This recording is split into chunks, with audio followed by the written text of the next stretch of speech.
Alice Lee was sitting by the window with her chin resting on her hand looking out.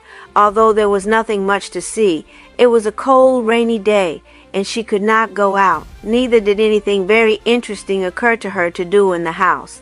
She was thinking rather unconsciously that there were a great many children who had a better time than she had.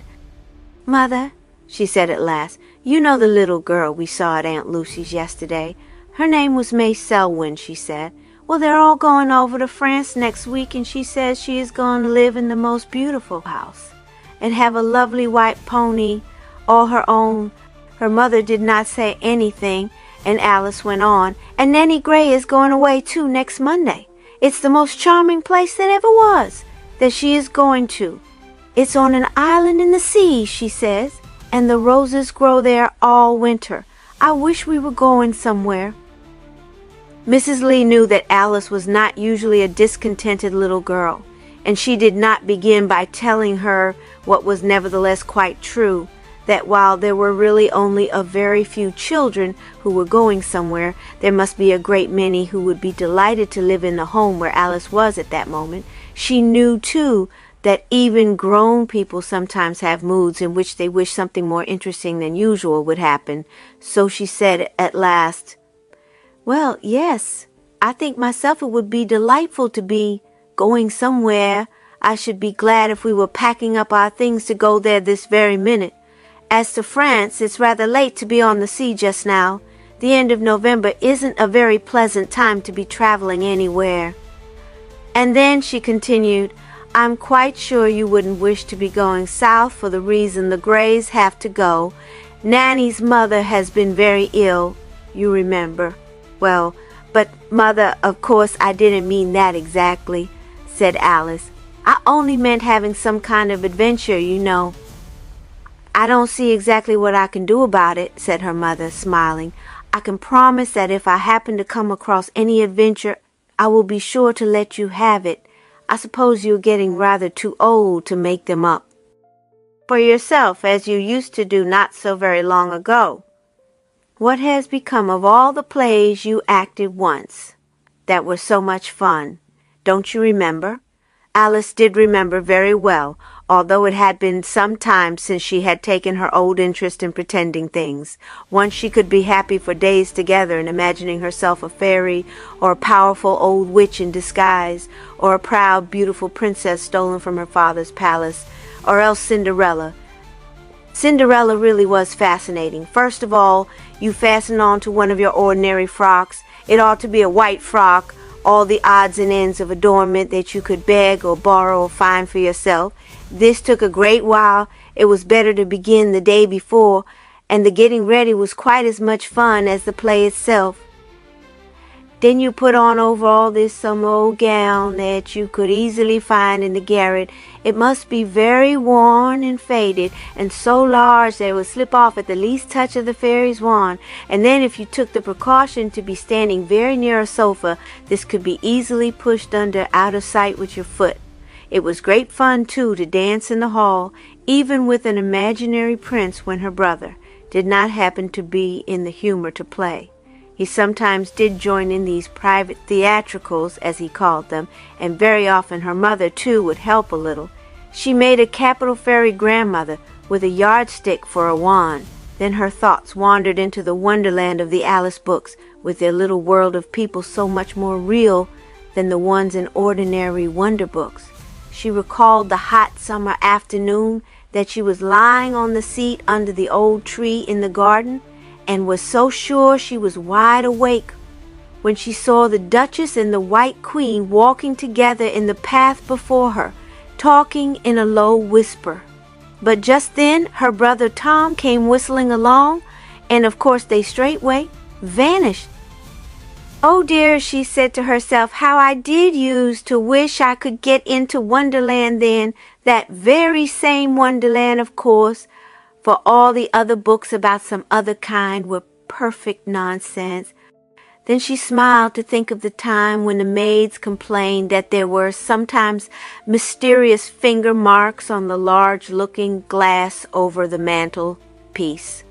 The truth had been that Alice used to rub the glass with her fingers sometimes when she found that the fire in the grate was hotter than usual, in order to see whether it ever showed any sign of melting, so that she could climb through into the room on the other side. She could see this mysterious room just as plainly in their house as the other Alice did in hers, and to go through the looking-glass, provided you could, seemed to her a much pleasanter way of getting into Wonderland than falling down a deep rabbit hole.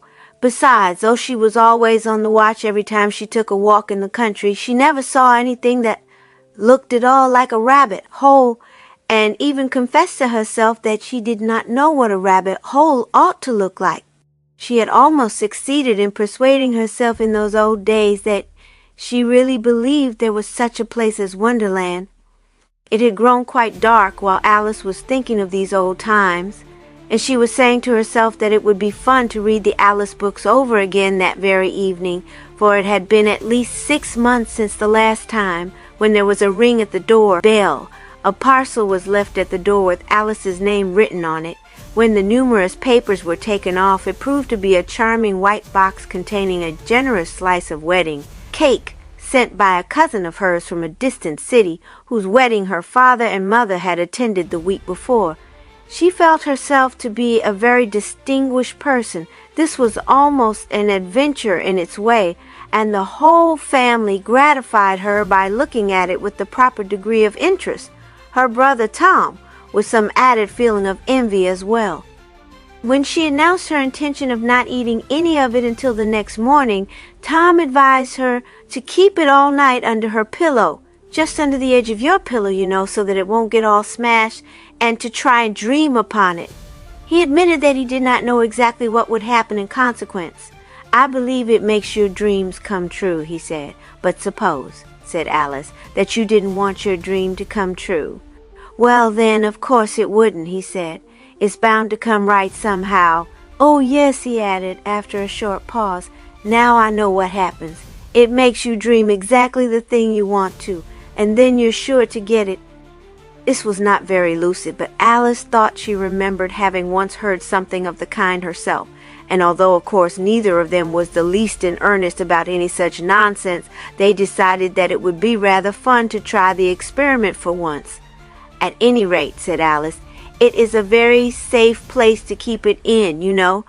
"I'm not a bit sure of that," said Tom. "You might get hungry in the night and eat it all up without knowing it. You'd much better let me have it to put under my pillow. I say, what do you suppose makes it smell so good? I expect you'll chop it up into hundreds of pieces and give it to everybody." "No," said Alice. "Mother said she didn't think that was fair. She said it was just about big enough for us two." "Mother's a duck," said Tom. "She knows just the right thing.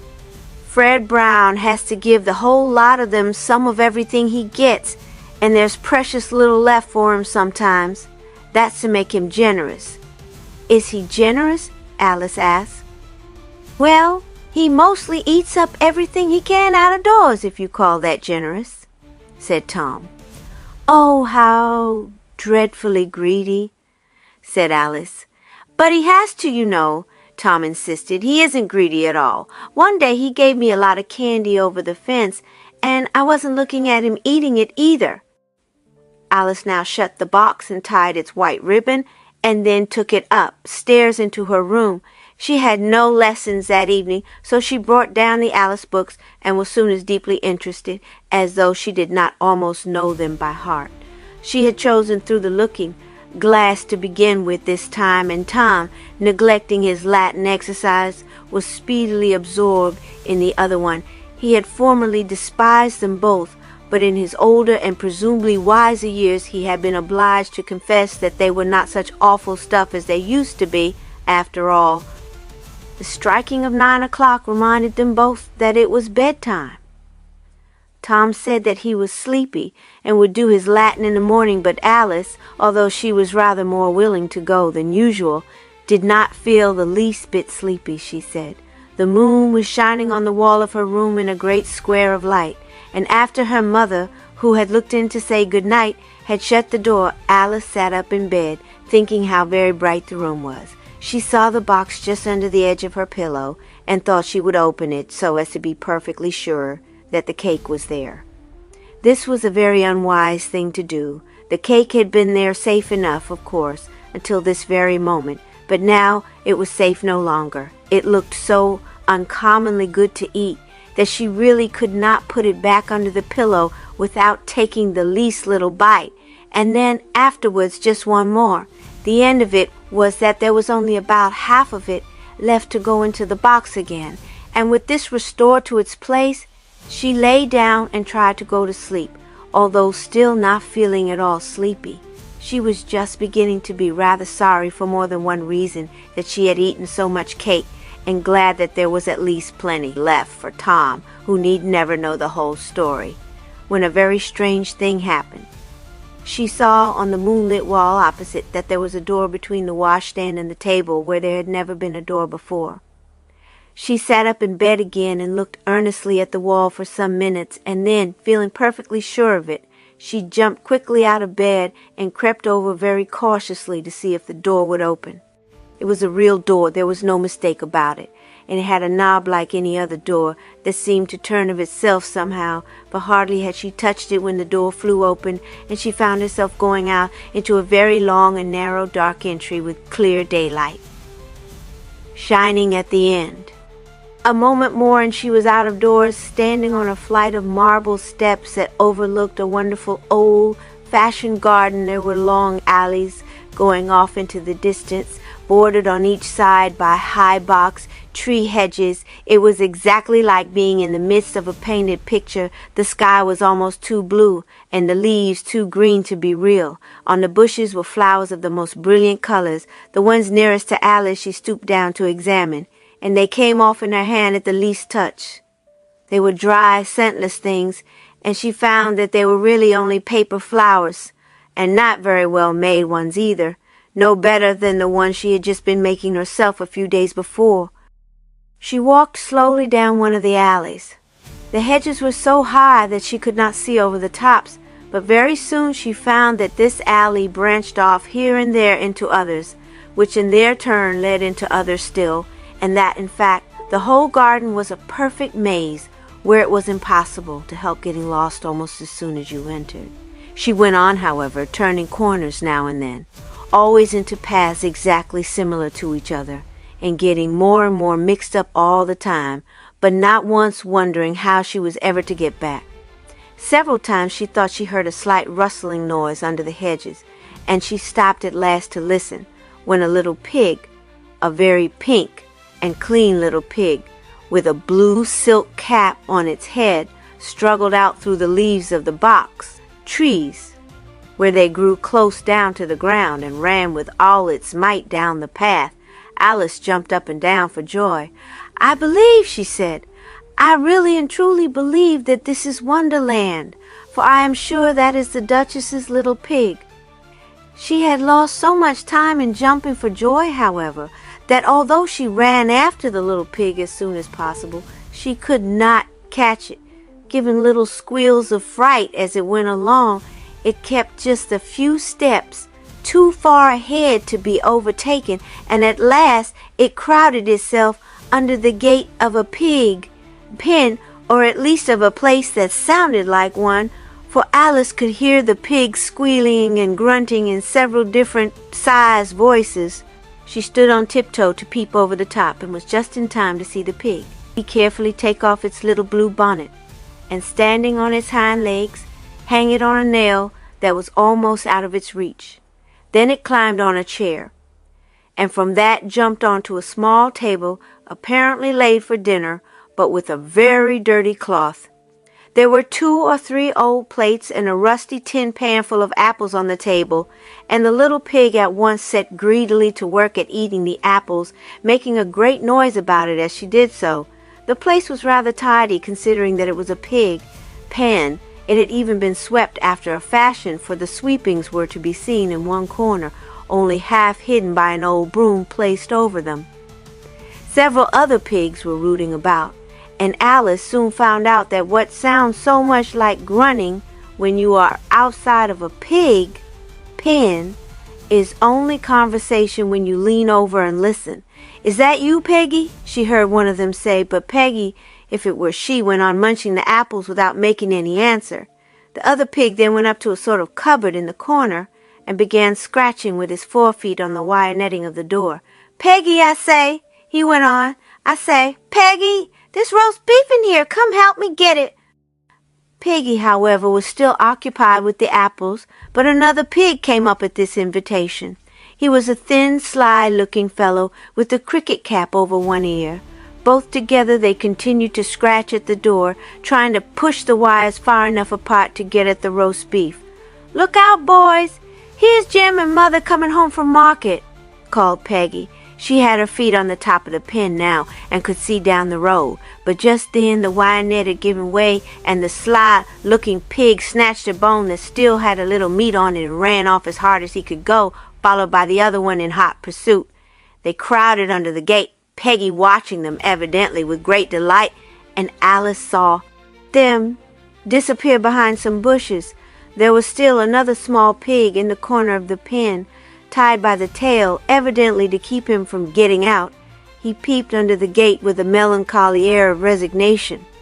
That is meant to be the pig that stayed at home, she said to herself with sudden conviction, and I do believe they are all of them here.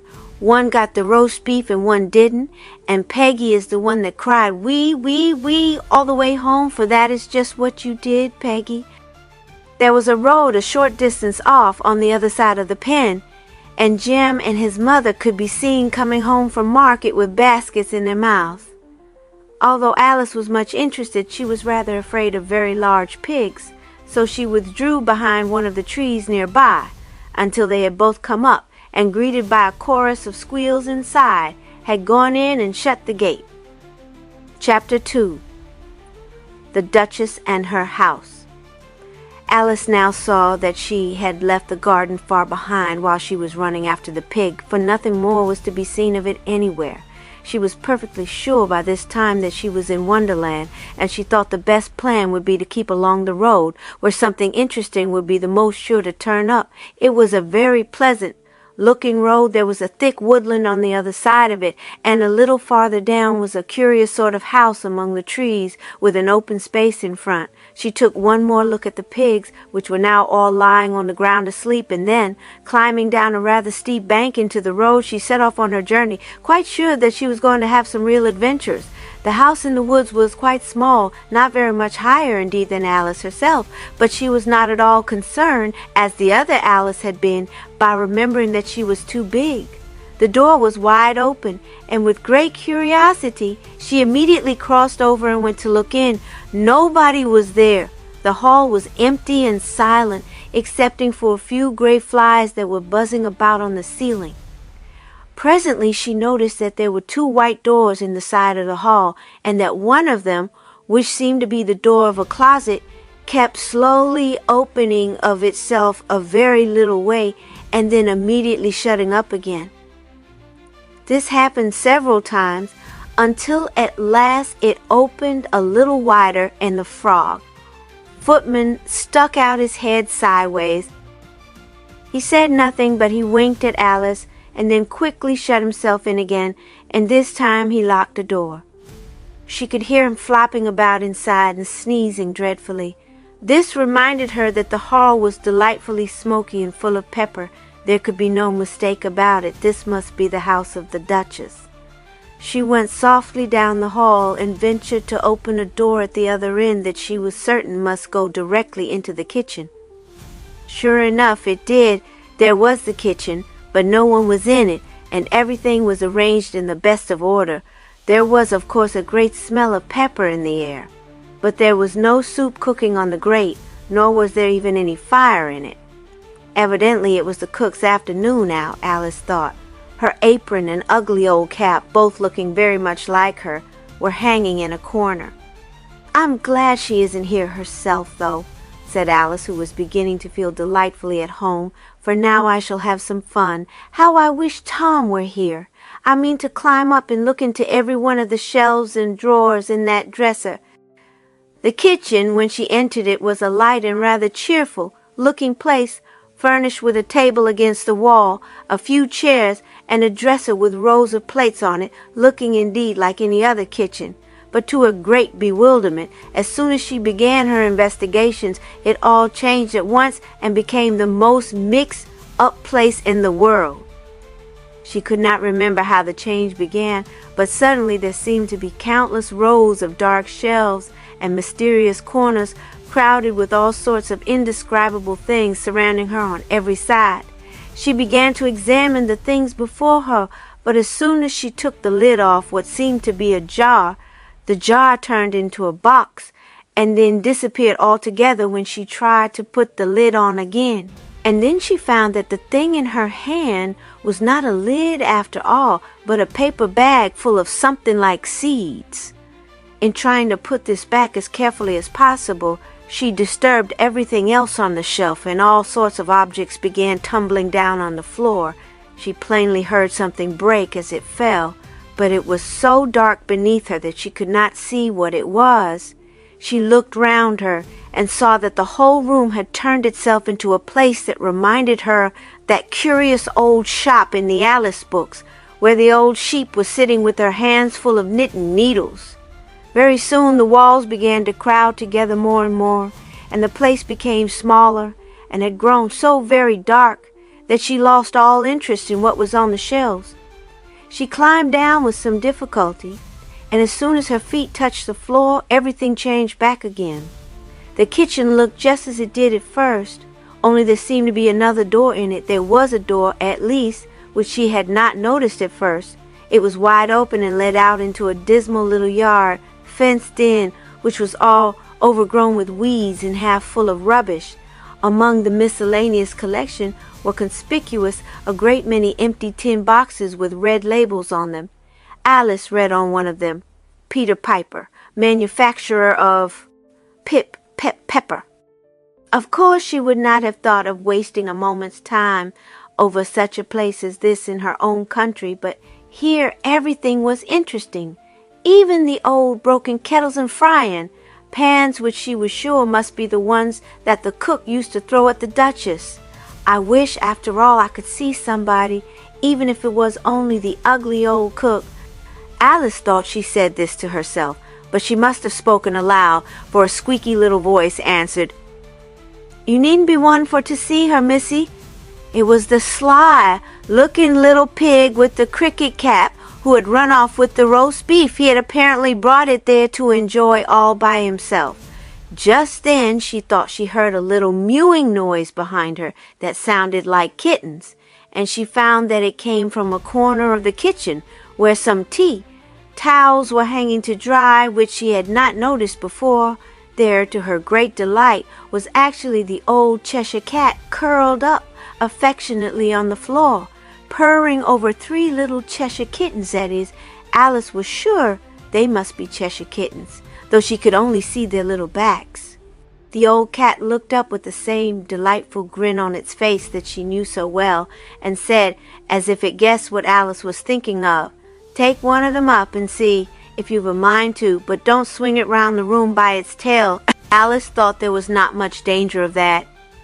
"Oh, thank you," she said, and carefully taking up one of the little furry things, she tried to see its face, but it sneezed so terribly that it did not seem to have any face at all, and directly, to her utter dismay, it began to grow very thin, and then thinner and thinner, until there was nothing left of it but a soft little piece of fur.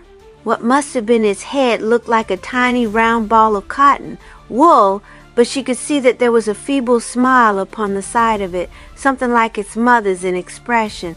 "There's nothing at all the matter with the child. It's only just vanishing, as you'd call it," said the cat. "It's trying to vanish, that is, and it don't quite succeed yet. It'll soon learn. Just throw it down here to me." Alice laid the little bit of fur carefully down on the floor, and was much relieved to see that in a moment it grew as round and fat as ever. It went skipping up to its mother, who immediately began to smooth them all with her great tongue so unmercifully that Alice wondered they did not try to vanish, especially as they did not seem to like it much. She fancied as she watched them that they did seem to be growing rather thinner. "They're more trouble than they're worth," the cat stopped to observe. "Fur always gets in a mess with trying to vanish. I do hope they'll go for good some day and never get back." "Oh, could they do that?" said Alice, but the old cat had now begun to wash her own face and did not seem to think the question worth answering. "Has the cook gone out?" Alice asked presently. "The cook! The fire, you mean," said the cat. "Can't you see it's gone out? But you can talk about fires and things when you haven't said so much as a word about my precious children that I've been showing you. The sweetest little cherubs you ever did see, too, unless you've seen the Duchess's pig, and that's only a very little handsomer. And it's all in the family besides, so it don't count." The kittens were now all looking up at Alice with the funniest little grin on their faces. She did not honestly think they were as nice as common kittens. "I thought you said just this minute that you wanted them to vanish and never get back," she answered. "I'm sure I think your children are a great deal handsomer than that pig. That is, I mean the baby. But was it a baby or was it a pig? I wish you would tell me." "Oh, it's 6 of one and half a dozen of the other," answered the cat. "But you don't mean," Alice contradicted, "that a pig is the same thing as a baby?" "Whatever I do mean," said the cat, "I mean that a baby is the same thing as a pig." These last words were spoken in a very low voice, and it added something in a whisper that Alice could not hear. Then she noticed that the cat had grown very much paler. Soon the stripes on its back were all that was left of its body, and at last only its head was left, which continued to purr complacently until that too was gone. Alice hoped it would appear again. She stood for some minutes looking at the kittens, which she did not venture to take up again, however, and suddenly, as if somebody had frightened them, they all three set off and scurried across the kitchen, sneezing as they went, and growing thinner and thinner all the time, so that by the time they reached the other side they were thin enough to slip through a rather large crack in the floor, which they did with the greatest ease. She knelt down and was trying to peep through this crack when suddenly she heard a great racket behind her. It was the cook, who had come in evidently in the very worst of humors. She was banging at the grate with the poker and tongs, upsetting the coal scuttle and flinging kettles and frying pans about with furious energy. Then she dragged the kitchen table into the middle of the room, managing to upset all the chairs as she did so.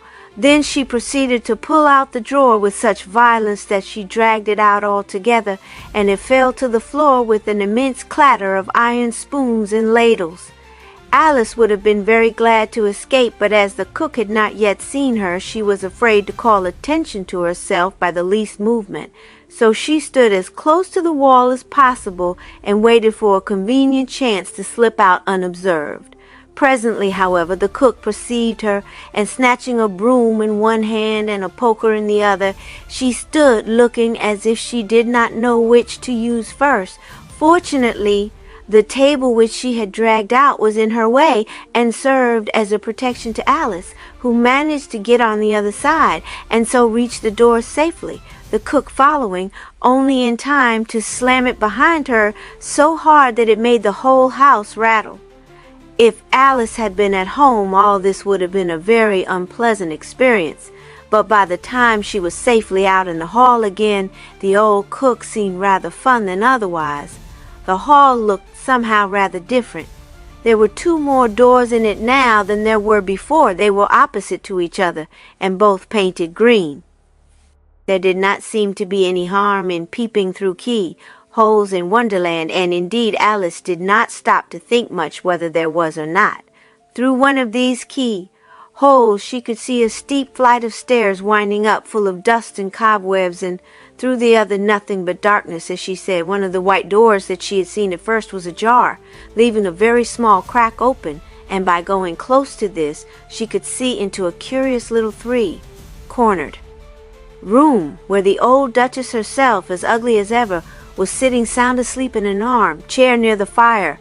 A tea kettle was boiling furiously on the grate, and a sort of 5 o'clock tea-table was spread by her side, on which was an immense plate of bread and butter and a great bowl of eggs. It looked as though she were going to have a comfortable meal when she woke up, or at least Alice thought she would if her nap did not last too long, for just then the Cheshire Cat suddenly made its appearance and immediately began upon the bread and butter. If its appetite were anything like in proportion to the size of its mouth, there was no saying how much would be left for the Duchess. However, Alice thought it was no concern of hers, so she went out to the front door, where she was surprised to see the Cheshire Cat again, sitting calmly on the step cleaning its whiskers. Presently the door of the Duchess's room opened behind her, and a shower of china cups and saucers came flying into the hall. "Pray, don't mind that," said the cat, as Alice got quickly out of the way. "It's not meant for you, you know. It's me she's after." Soon the sugar bowl came, full of lumps of sugar that were scattered all over the steps. When it broke, for everything broke, of course, at last the Duchess threw out some of the eggs, which, strange to say, did not break, but rolled noisily about in every direction. "Why, they're nothing but china eggs," said Alice, when she had examined one of them, "just like the nests, eggs that they had on the farm last summer." "What nonsense you are talking," said the cat. "Those eggs were made to match the egg cups, and a very good idea too. Alice could not help thinking so herself, if this was the sort of usage they generally had." There was nothing more coming now, and she heard the Duchess slam her door and turn the key sharply in the lock. Suddenly the footman came round the corner of the house. "The doctor says a little of that's temper," he said, and kept alternately swelling himself out and then shrinking up to almost nothing, all the while fixing his eyes on Alice. "Say, would you mind going in and seeing what she wants?" "Why, I don't quite know." Alice hesitated. "Is she always like this?" "Most generally when the cook's gone out, she is. And she's just the same when the cook's come in." "And when the cook's gone out again, lackaday, you just ought to see her," he said, stretching out his hand to stroke the Cheshire Cat's fur the wrong way. "You'd better go straight in at once and have done with it." "Why should I go?" Alice asked. "Why don't you go yourself?" "Why, you see, you're the nearest the door, and that counts. And then you have called on her through the crack of the door, and you know she's in, and that makes a difference. And then it's your turn, and that—" "Oh, just go right in," interrupted the cat. "She's no end of fun." "Yes, so she is," said the footman. "So she is." Thus encouraged, Alice, who really thought it would be fun to see something more of the Duchess, concluded that she might venture. The door was very slightly ajar again as at first, and she was about to knock when the cat, who had followed her into the house, pushed the door wide open and then disappeared. The Duchess woke up with a start, and Alice was about to explain that it was not she who had opened the door, but she perceived that the Duchess did not seem to notice the intrusion. She began immediately to eat her eggs, crunching them up, shells and all. Alice happened to be looking at the plate of bread and butter, and to her amazement she saw a slice lift itself up from the pile and disappear in the air. Then another slice did the same thing, and then another. The last time, however, she observed the faint outline of a smile in the air, just as the bread and butter was vanishing. "That rogue of a cat," she thought, "can eat just the same when it's invisible." The Duchess did not seem to perceive that anything was amiss until Alice spoke. "I thought your eggs were made of china?" she ventured to say at last. "China!" screamed the Duchess. "Why, I declare you've been at my bread and butter." "Oh, I beg your pardon," Alice began. "I saw—" "Don't say you saw the cat," she interrupted. "I suppose while you were about it, you thought my bread and butter was made of china too, hey? If you'll just watch the bread plate," Alice said, "you'll see what becomes of it." For at that moment she saw another slice vanish in the air. "If you'll just watch me, you'll see what becomes of you," cried the Duchess, reaching out her hand for a large jug of milk that stood on the table. Alice, who knew that her Grace was not very particular as to the things she threw at people, concluded that her visit had lasted long enough, and she quickly took her leave, shutting the door after her. She listened for a minute outside. She could hear the Duchess going on with her eggs. The frog footman was waiting outside. He looked at Alice with a foolish smile on his face. "Bonjour, au revoir," he said. "Did she say what she wanted?" "No," Alice replied. "She didn't. I thought she wouldn't. She was in a pepper. Jig, wasn't she, though?" he said. "Drop in again tomorrow and try pot to luck." Then he winked and began to dance a hornpipe with both hands in his pockets. Alice passed by him without a word, quite offended at his behavior, and went out into the road again. It ran uphill a little farther along, with hedges on each side looking very mysterious and tempting, and she walked on, wondering what would happen next. "If I only don't meet with anything to make my neck grow so long," she said to herself, for this seemed to her the only unpleasant part of the other Alice's adventures. She concluded not to eat or drink anything at all while she was in Wonderland. Chapter 3. The Tea Table. There was a break in the hedge on one side after a while, which opened to view a pleasant shady lawn with a glimpse of something white stretching out under the trees at a short distance from the road. When Alice went in, she found that it was a long table spread out in the open air, and not very far from it, on the other side, was the March Hare's cottage. She knew it at once because of the description in the book. The chimneys were shaped like ears, and the roof was thatched with fur. The table was the identical table of the Mad Tea Party, but words can hardly describe the state it was in. The Hatter, the Dormouse, and the March Hare were not there, and the house seemed to be shut up, but the tea table stood just as they had left it. They had apparently moved from one place to another until they had gone all round the table. It looked indeed as if they might have gone round more than once. The plates were all full of tea, leaves and crusts. There was sugar spilt over everything, and swarms of insects were skipping and buzzing about over the tablecloth. The milk jug had been upset, and the sugar bowl was full of ants. In spite of her dismay, Alice stood looking at the scene with much interest. It was evident that something ought to be done about it, and as she had the greatest delight in being useful, the idea occurred to her of making a sort of brush out of a handful of leafy twigs, bound together with some of the long grass that grew about. This was quite successful. She brushed off most of the crumbs and tea leaves as well as the dead insects, and made all the others hop away. Then she very carefully proceeded to pile up all the plates and cups and saucers on one end of the table, and after that she stopped to consider what ought to be done next. She went over to the house and walked cautiously all round it.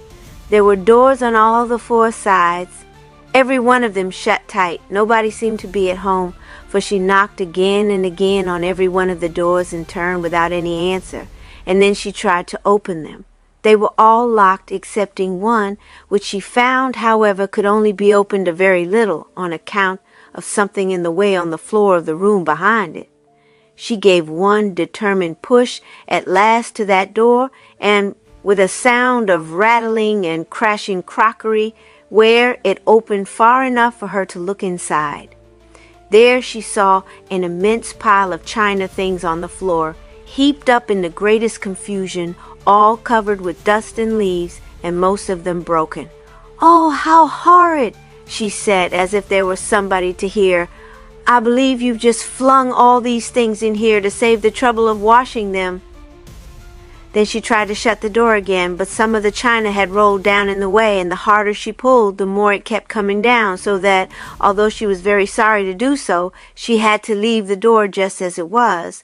And then, on walking round past another side of the house again, she found to her surprise that the door on that side was now wide open.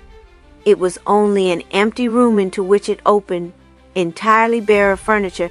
There was not even a window to be seen in it, nor a door in the wall going into any other part of the house.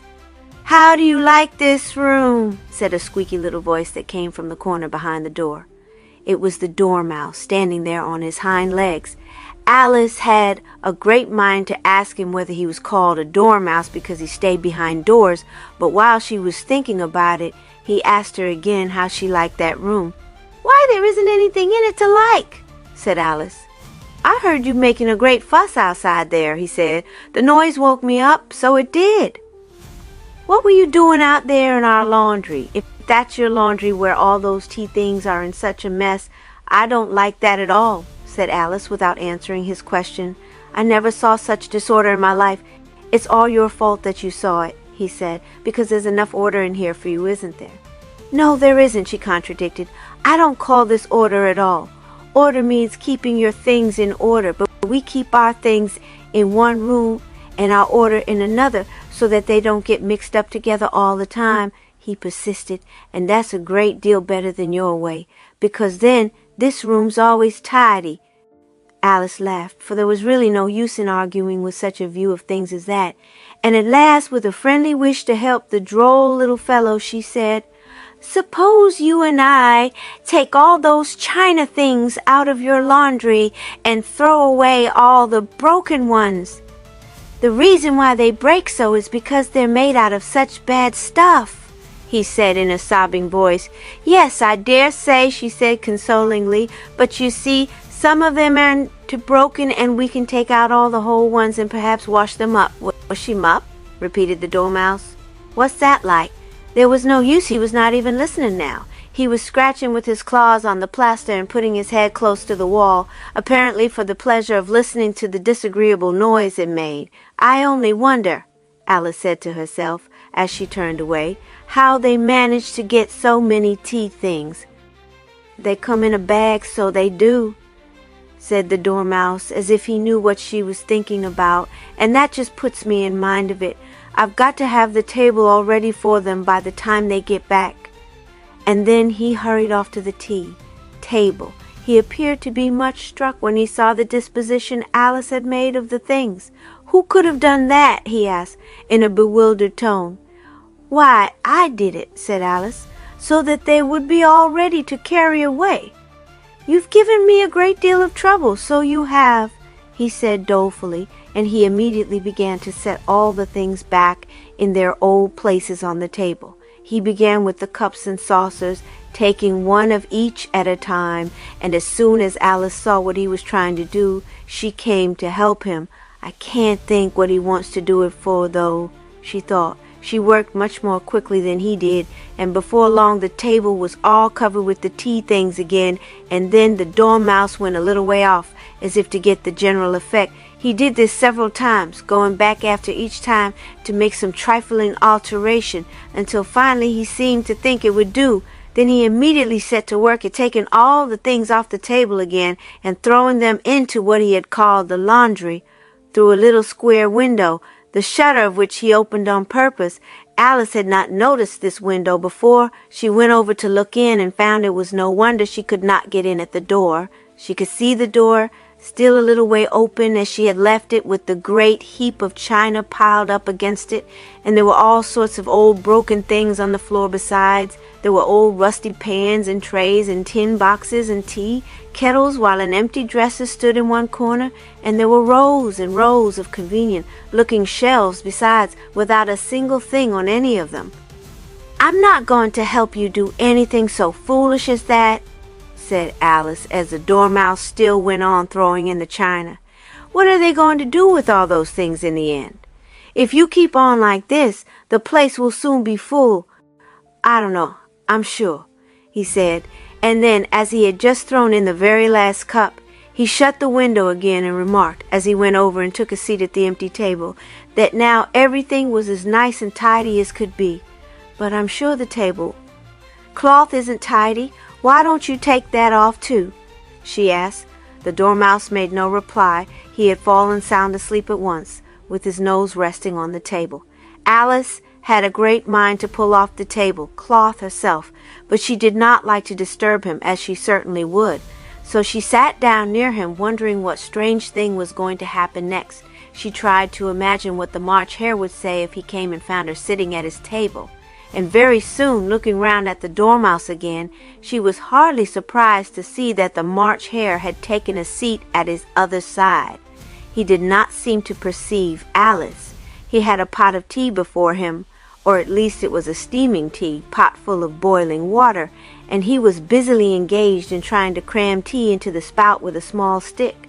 "The spout wants oiling a little, I think," he said, looking round at Alice without seeming at all surprised to see her there.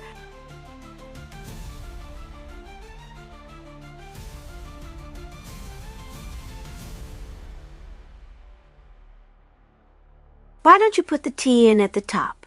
she asked him. "The lid will come off, won't it? That's where they put the water in," said the March Hare, "and they've crammed the water in up to the very top," he continued, taking off the lid to look in. "There's no room for the tea at all. But you can easily pour out some of the water," she began, "and besides—" "Oh, dear, I wish you'd let me alone," said he. "They'll all be here in a second. Here they come now." Alice heard a confused sound of laughing and talking, and presently she was surrounded by a crowd of strange creatures who were all taking seats at the table with great noise and confusion. Although it was in broad daylight, Alice could not exactly tell what sort of personages they were. She thought at first that they were all of them animals dressed in clothes, until she recognized the Duchess in a figure that was sitting at the head of the table. There was a lion on one side of her, and something that was certainly a great owl sitting next to the lion. Presently she was quite sure about the Hatter, who rushed up to the table in a breathless condition and took a seat next to the March Hare. He seemed unable to speak, but kept making frantic motions that expressed great exhaustion and despair. "There ain't no more tea things.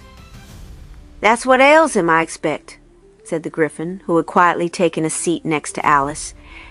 She turned to look at him. At first sight he was certainly rather an alarming neighbor, so she tried to move her seat a little farther off. "I don't think they ought to have any more tea things," she said. "There are enough over there in that house to set a dozen tables." "Here, here," shouted the Gryphon, rapping loudly on the table and nodding his head at Alice. Never mind, I say," Alice cried, as he would go on trying to make himself heard. But he would not stop, and everybody looked angrily towards him. "This here young missy," he persisted in saying, pointing to Alice, "she have something for to say. She have—" "Bother!" said the Duchess, and everybody else shouted something, but Alice was relieved to see that they were paying no attention to what he said, and would not be still themselves for a moment. Just then the Hatter, in a desperate attempt to speak, lost his breath entirely and leaned back in his chair with his mouth wide open. "Tea'll fetch him round," said the March Hare, taking up the tea pot and pouring a hot stream directly into the Hatter's mouth. This heroic treatment had the effect of fetching him round at once. He sat upright in his chair and looked about at the company with an amiable smile and said, "Beg pardon."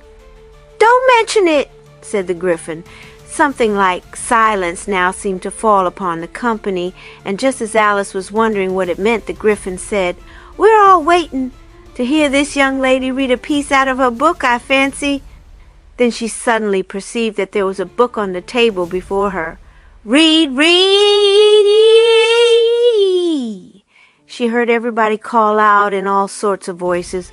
"I'm afraid I don't read very well," she said as she opened the book. "You weren't asked to read well," said the March Hare. "You were asked here to read the book, and you've done nothing yet but brandish words about and disturb everybody." "I wasn't asked here at all," Alice cried indignantly. "Then how could you have got here?" he said. "That's a sort of a riddle for you, since you're so fond of him." "I hate riddles," the Dormouse said to himself in a very low tone. "They never come true."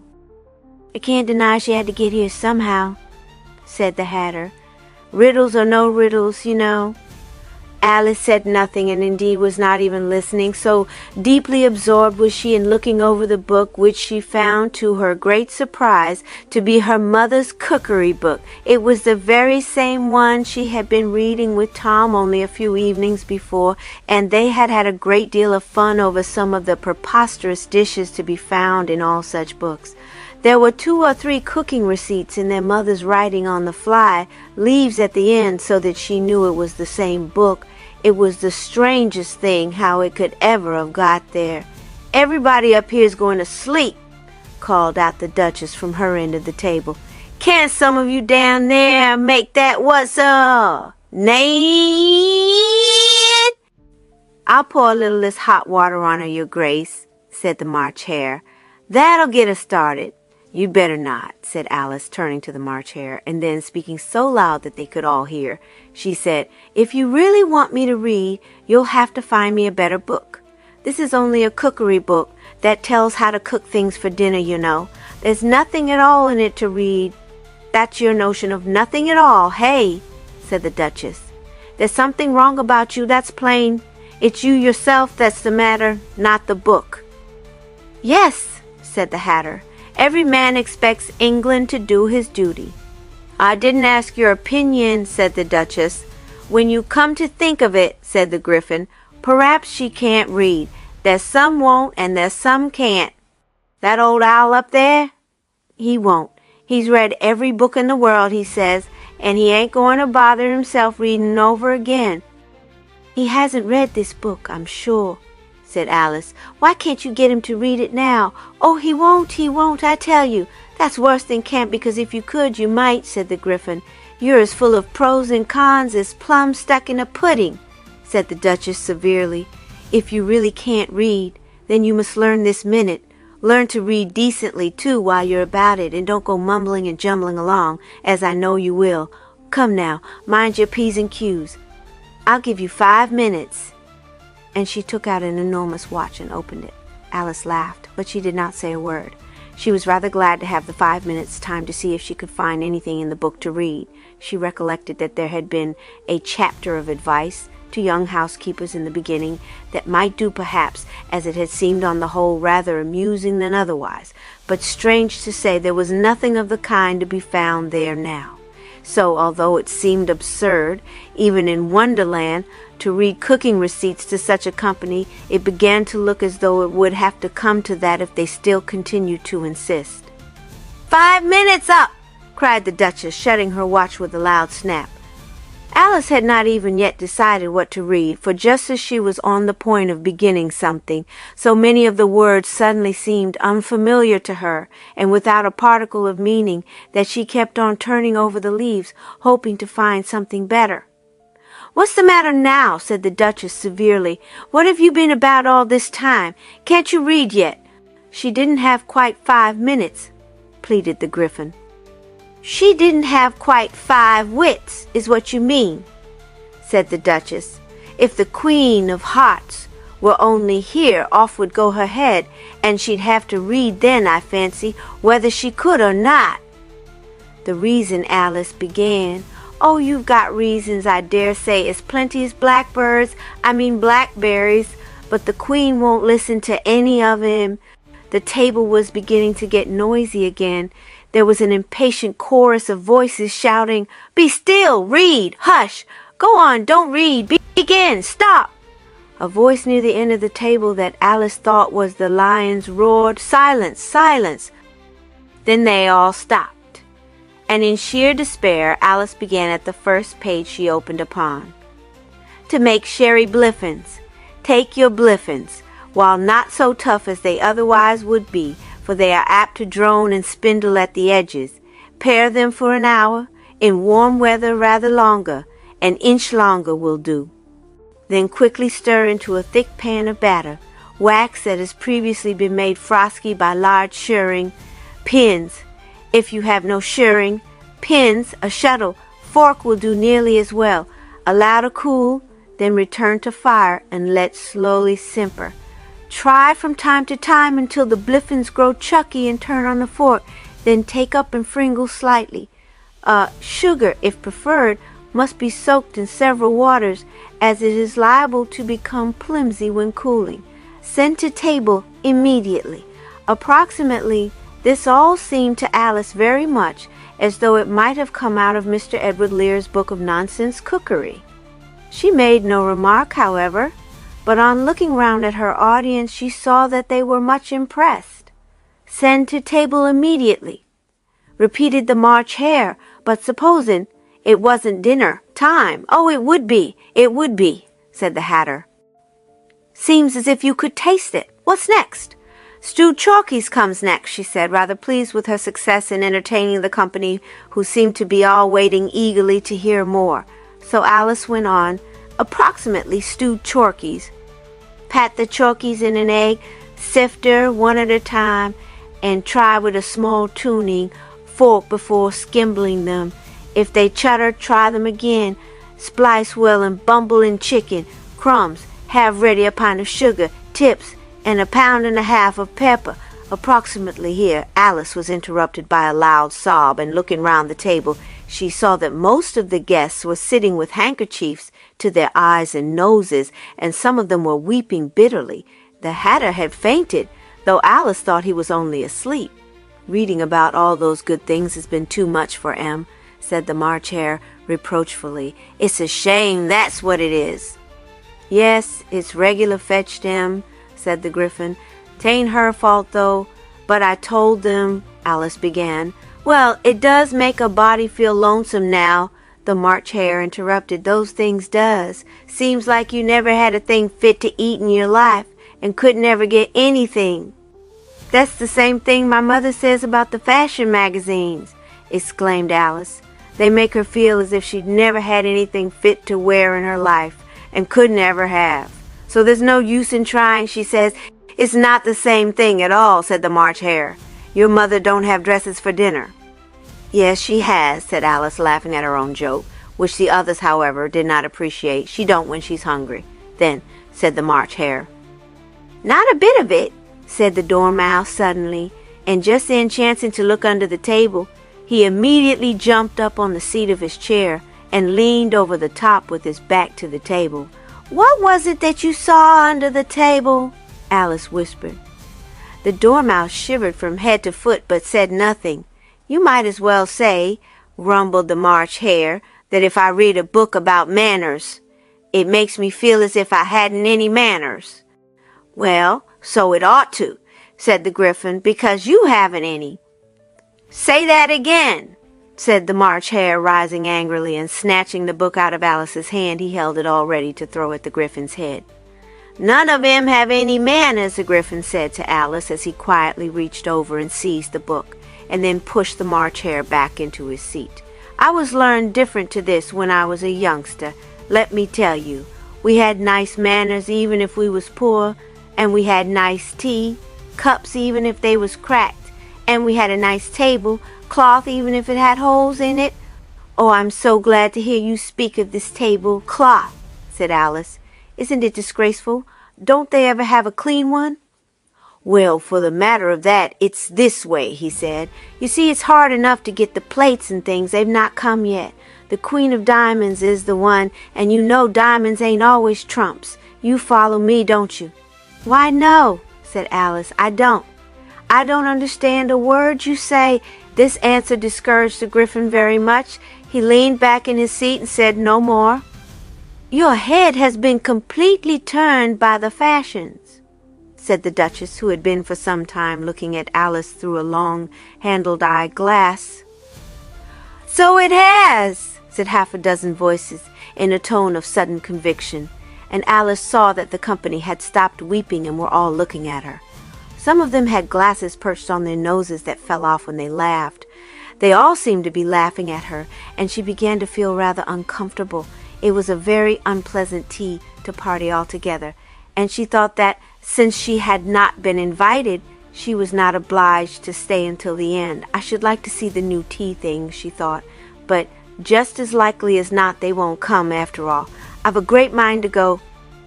Presently she rose softly, and, as nobody seemed to notice, she left her seat and went away, walking backward slowly, so that she could still see what was going on at the table. It is rather an unsafe thing to walk and not look where you are going, even in Wonderland, although this time Alice encountered no obstacle in her path more dangerous than the White Rabbit, who gave a little squeal as she trod on his toe. Oh, how sorry I am, she said as soon as she saw him. Please forgive me. Is that the way you walk generally? He said, rubbing his toe. Or do you think you're in Looking-Glass land? For that doesn't begin until you get over the bridge. Oh, do they walk backward there? Said Alice. "Sometimes," he said. "You've got to expect it anyhow, but they never do here, excepting the old gentleman, Sammy Crab, and he's a most unpleasant old thing." Here a great uproar at the table made them both look round. The company all seemed to be quarreling, and screamed at each other with most alarming gestures. She saw the Hatter get up and cuff the March Hare unmercifully, and the Gryphon reach over and try to snatch off his great hat. The Hatter held onto it so tightly with both hands that he drew it down entirely over his face. "Oh, it don't amount to anything," said the Rabbit. "They're always going on like that." Alice then saw that the Cheshire Cat was coming towards them, walking with its tail in the air like any other cat. "Well, Cat," she said in a patronizing tone, "so you were at the party. I didn't see you." "I was under the table," said the cat with dignity. "Ah, that explains the Dormouse," she thought. "And why didn't you sit up to the table?" "There was plenty of room." "I prefer to sit under the table," said the cat in a lofty manner, "and I was a little surprised that you didn't too." Then it instantly vanished. "I'm glad of that," said the Rabbit. "I hate cats, and especially that one. What foolish things they are over there," he continued in a meditative tone, looking at the table. "Aren't they?" said Alice. "You are the very first person that has any sense that I have seen yet. Why do they all sit there when there's nothing to eat?" "Oh, they'll have something after a while," he said. "That's the way it is here. I suppose where you live they get the dinner ready first and then call the people." "Yes, of course," said Alice, "but here it's just opposite. They call the people first, and then they get dinner afterwards. I was in your country once. I came up through a rabbit." "Ho! Oh, did you?" she said. "I wish you would come up and see me when I get back." The White Rabbit smiled and, looking at his watch, declared that he must go. "I wish you could stay," said Alice, "but do tell me first, please, where their dinner comes from. And what is it they have for dinner?" "They're cooking it now," said the Rabbit. "The kitchen is in one of those rooms you tried to open a while ago. I was behind a tree and I saw you all the time. They always have hash for dinner." And buttoning up his coat, the Rabbit vanished upon all fours as quickly almost as the cat did in the air. Alice's mind was now divided for a few minutes between her curiosity to see what the dinner would be like, and her desire to explore further the tempting road that lay before her, for she was now standing at the gateway in the hedge through which she had entered. A little way down the road she could see a high stone wall with a gate that had a huge knocker, and this looked so interesting that she decided at last to go on. Chapter 4. Humpty Dumpty. The knocker was just like the face of Mr. Punch, and his great nose was fastened on with a hinge. You lifted up the nose for a knocker. It almost took a little courage to do it. Alice knocked 2 or 3 times, and at last a muffled voice from inside said, "You'll have to climb over the wall." This was not so difficult a matter as it seemed to be at first, for the stonework was rough, and a few of the stones projecting here and there afforded a foothold. From the top of the wall there was a step, ladder leading down into a grassy yard, with a little wooden house in one corner. There were a few garden tools lying about, and some bundles of straw. It was evident at once why there was a difficulty about opening the gate. An object was lying just in the way that Alice would have thought was an immense egg, such as she had once seen in a shop window at Easter, dressed up to represent a man, if she had not seen at a glance that it was neither more nor less than Humpty Dumpty himself.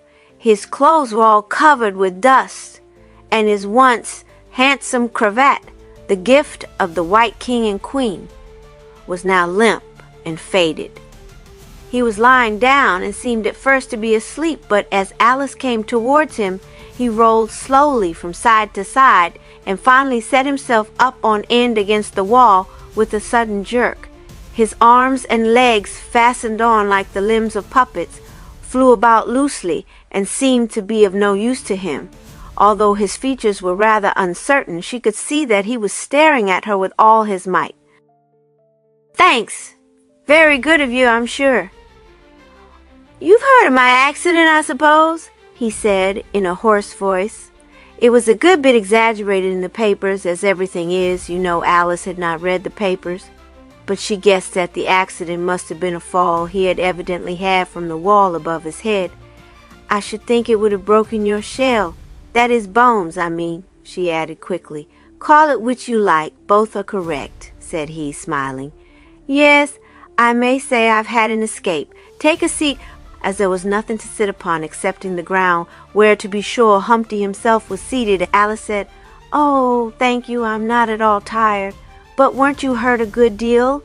"A few bruises, more or less," he answered. "But how should you say I was looking, on the whole?" "You are only very little cracked indeed," said Alice, as politely as possible. "Cracked, forsooth! I don't know anybody that isn't, more or less," retorted Humpty Dumpty. "But I've yet to learn that it's manners to tell him so. So you find me cracked, do you?" "Oh, the crack really doesn't matter in the least," she said, quite grieved that she had not been more thoughtful. "It hardly shows at all, and I didn't notice it a bit at first. The wonder is that you weren't killed." "So I should have been if I hadn't had my life insured," he said. Alice had often heard of life insurance, but her ideas as to what it meant were exceedingly vague. "Did that," she asked, "was that to keep you alive always?" "How did you do it?" Alice asked. "Why, you see, I was looking over the wall to watch a funny little pig that was going along when I leaned over just a little too far." "But I meant, how did you have your life insured?" Alice interrupted. "Oh, that," said Humpty. "That was simple enough. I had myself hard boiled. I think that's what they call it." Here Alice laughed heartily, but she stopped as soon as she could, for she saw that Humpty was much offended. "I don't see the joke myself," was what he said. "I'm sure I was not laughing at you," she said. "I only thought it was such an excellent plan. Did you invent it yourself?" "Not exactly," he replied. "I'd seen it done up in the country, though not for the same reason I did it." "But didn't it hurt you?" Alice asked. "Well, no, not much. But I did get rather overheated, and the worst of it was I got such a cold afterwards that I've been a little stiff ever since. I think it will wear off in time. Then my voice isn't so clear. I used to sing and accompany myself on the Jew-sharp." Alice was trying to think how this feat could have been accomplished from what she knew of that instrument. "I used to play for Patty, too. She would begin to sing the very moment she heard my Jew-sharp." "Patty," said Alice. "Do you mean the great singer?" "You may call her as great as you like," he said. "She was only a little thing herself, but she made a great noise. Why, you could hear her all over the house, and to think that the cat should have got her after all." "The cat!" exclaimed Alice in amazement. "How in the world did the cat get her?" "Usual way," answered Humpty, waving one of his limp arms. "Carelessness. Cage door left open. Sorry, of course." "Oh, you are talking about a bird," Alice said. "I thought it was a lady you meant." "A lady indeed," said Humpty. "Pray, how could I keep a lady in a cage? Mine was a canary bird, and her name was Patty Pan. Besides, I don't know any ladies." "The Queen is a lady, and so is the Duchess," said Alice. "If the queens and duchesses I know of are ladies, the fewer I have round, the better I'll like 'em. Mention another." "My mother is a lady," said Alice. "Well, I shouldn't like your mother, for I don't like you," he said. "Though, to be sure, I'm not the least like my mother," he added, in a lower tone, "and that's a fact." "You were so fond of poetry once," said Alice after a pause. "Do you remember any of it now?" "No, not much," said Humpty. "I got tired of it, and then playing on the Jew-sharp is so much better. But there is one thing that I should like to ask you very much," said Alice.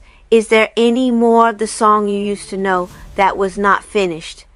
"What song, pray?" he asked rather gruffly. "I used to know lots of songs." "Well," said Alice, "this was a song about fishes that didn't seem to end rightly." "Hadn't the fishes any tails?" he asked, with a laugh that sounded like a croak. Alice laughed too. "I didn't mean that the fishes didn't end rightly," she said. "It was the song about the fishes that didn't—" "Well," said Humpty, "I know at least 11 songs about fishes that don't end rightly. Sometimes it's the fishes don't, and sometimes it's the songs. Now which is it?" Alice was a little disconcerted, for she saw that he was laughing at her, so there was an awkward pause. Presently he said, a little more graciously, "What was the last word of this one you're talking about?" "Why," said Alice, "it was but," he repeated to himself slowly. "You're sure it wasn't butter?" "No," said Alice, laughing, "I'm sure it wasn't. There was something about a door that you said you couldn't open, and the last line was, 'I tried to turn the handle, but I can't tell anything, I'm sure, from such a little scrap as that,'" Humpty Dumpty said. "Don't you know any more of it?" "No," said Alice, "but I'll try to tell you what it was about. Though it was very much mixed up." "Was it very much mixed up?" he asked. "Yes, very much," she answered, smiling. "Well then," said Humpty, "in that case you'll have to speak very loud, for I am quite hard of hearing, now that I'm hard myself." "Well," Alice began, "I believe you sent a sort of messenger to some little fishes to tell them they must come up to your house. You had a great new kettle all ready, so then they wouldn't come, and they sent word they were asleep in bed, and the man did not like to wake them up again, so you had to go yourself. And when you got there, the door was fastened tight, and you pounded and knocked, but you couldn't get in." "Dear me," said Humpty, "did I really do all that?" "I suppose so," Alice replied. "It says in the book that you did." "Well, go on," said he. "That's all," said Alice. "The last line was this, you know. 'I tried to turn the handle, but that don't seem to end very well, does it?'" He said, "I think I can find out what's the matter, though." Then he shut his eyes and fell into a deep reverie. Alice waited patiently, and at last he said this was the way of it. "You see, that last verse you said was down at the bottom of the page, and I thought there was no more of it. Or else I forgot to turn over the leaf, or maybe I turned over 2 leaves at once. Perhaps the leaves weren't cut," Alice suggested, recalling some experience of her own with uncut magazines. "There were more reasons than one, no doubt," said Humpty, gravely. "But years and years after that I found the rest of the song at the top of the next page. It had been there all that time. But you're not listening." "Indeed I am," cried Alice. "What makes you think so? I'm very much interested." "Well, this is the rest of it then. The door flew open at a touch. I said, 'I thank you very much.' The door flew open of itself. There were no fishes on the shelf. Approximately there were no little fishes there, and that was more than I could bear." "Oh, thank you," said Alice when he stopped. "Is that all of it?" "That's every bit there was," he said. "I turned over every leaf in the book to be sure. What do you think of it?" "I'm very glad the fishes weren't there," Alice replied. "But it seems as if there ought to be more still." "Nothing would satisfy you," said Humpty. "Do you know how to play the Jew sharp?" "No," said Alice. "I've tried, but I never could." "No wonder," he returned after looking at her intently for a few minutes. "Very few people have the right kind of an ear for music." "I see you haven't. Look at mine." Humpty turned his head from side to side. His ears were nothing but lines traced on his head as if they were done with pen and ink. "You see," he continued, "nobody could ever learn music with ears sticking out like yours."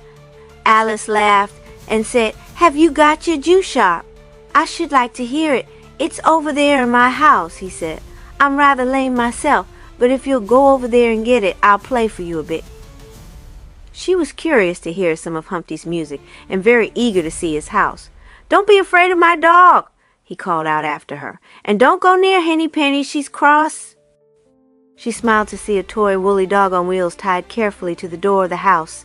The doorway was only a square hole, not large enough to allow her to enter, but she knelt on her hands and knees and looked in with great interest. There was a heap of hay in one corner, with a patchwork quilt neatly spread over it, that she supposed was Humpty's bed. A little old woman, curiously dressed in feathers, was sitting on a rocking chair knitting. She had a very sharp nose and bright little eyes that peered out from under her ruffled cap and were intently fixed on Alice, although she kept jerking her head about in every direction.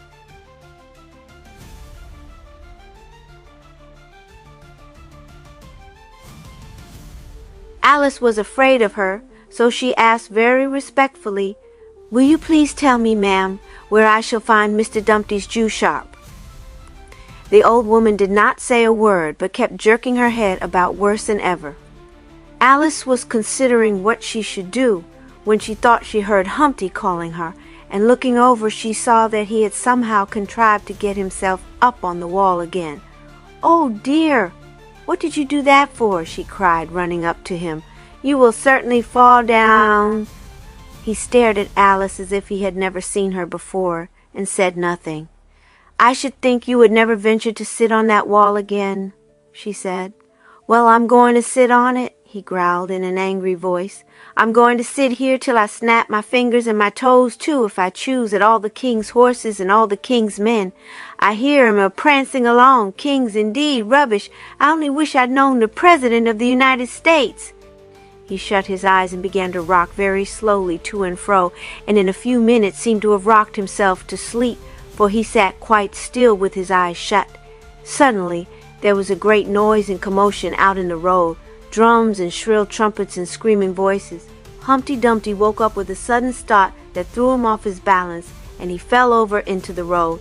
Alice, in dismay, climbed the wall to see what had become of him. He had fallen among some weeds that were growing there, and lay on his back perfectly still.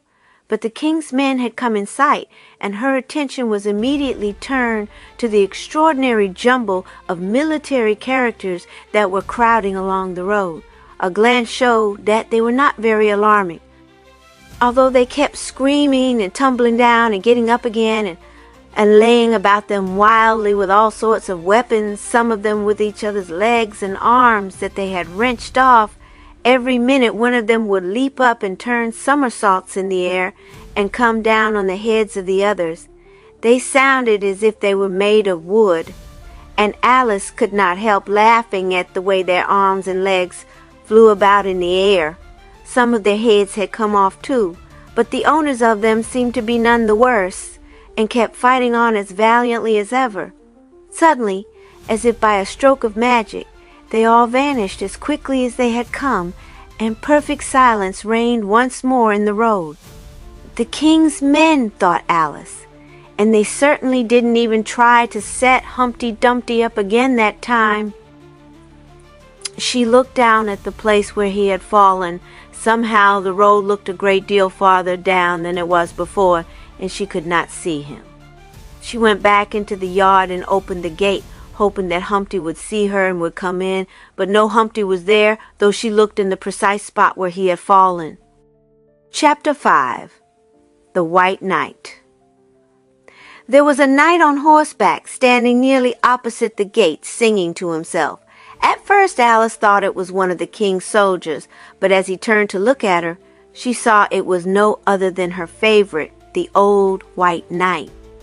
She gave him a cordial smile of recognition, and although his face wore an air of perplexity, he smiled at her in return.